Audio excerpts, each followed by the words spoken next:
le Samsung Galaxy A57 5G face à face avec le A56 5G. Comme le nom le suggère, le A57 est la prochaine étape dans le parcours de la série A de Samsung.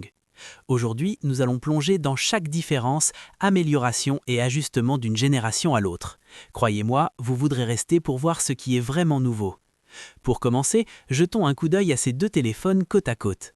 Le Galaxy A57 5G se trouve juste ici à côté du A56 5G.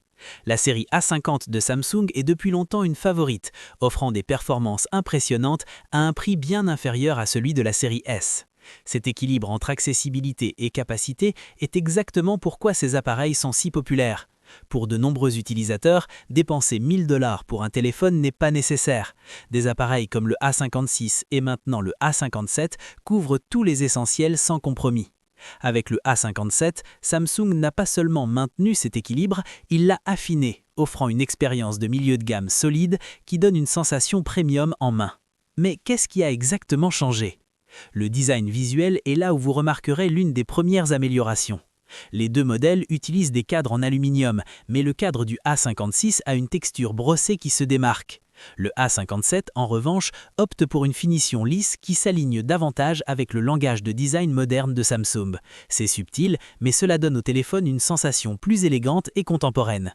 Les dimensions comptent aussi. Le A57 est légèrement plus fin à 6,9 mm comparé au 7,4 mm du A56. Ce n'est pas une grande différence sur papier, mais côte à côte, il semble nettement plus fin.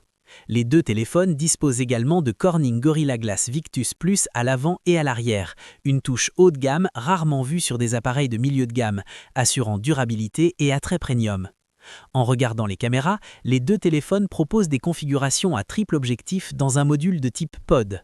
Le A56 a une finition noir mat, tandis que le module du A57 est légèrement transparent, lui donnant une touche moderne.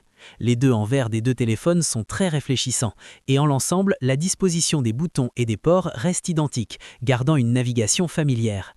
Les écrans viennent ensuite. Les deux téléphones mesurent 6,7 pouces, mais le A57 passe au Super AMOLED Plus du Super AMOLED du A56. Les couleurs apparaissent plus riches et plus vibrantes, tandis que les taux de rafraîchissement restent fluides à 120 Hz.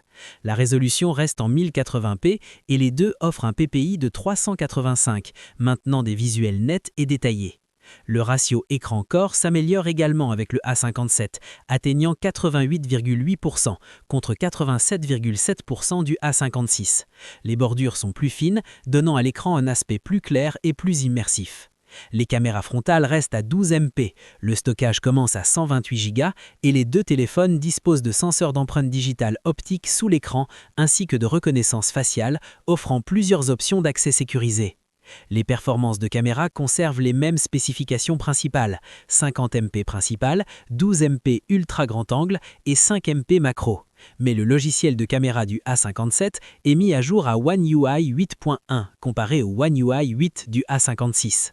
L'étiquetage de l'ultra grand angle diffère légèrement et le mode macro vous permet de capturer des détails fins de près.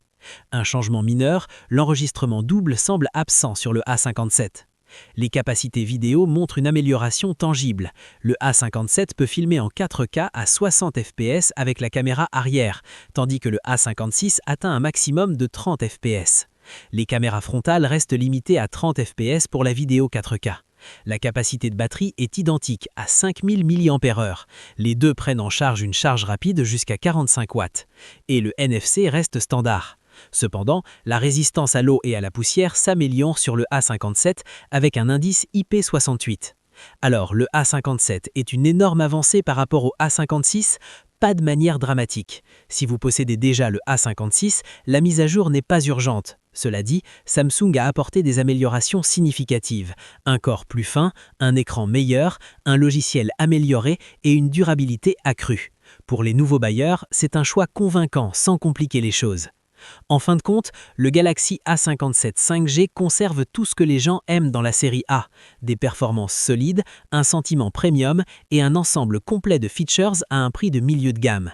Il est élégant, reliable et raffiné, un téléphone qui coche les cases que beaucoup d'utilisateurs recherchent vraiment sans gadget inutile. Merci de m'avoir rejoint pour cette comparaison du Galaxy A57 5G face au A56 5G. Si vous avez apprécié cette analyse, appuyez sur le bouton j'aime et abonnez-vous pour plus de contenu tech. Je vous retrouve dans la prochaine. Prenez soin de vous et restez à l'écoute pour la suite.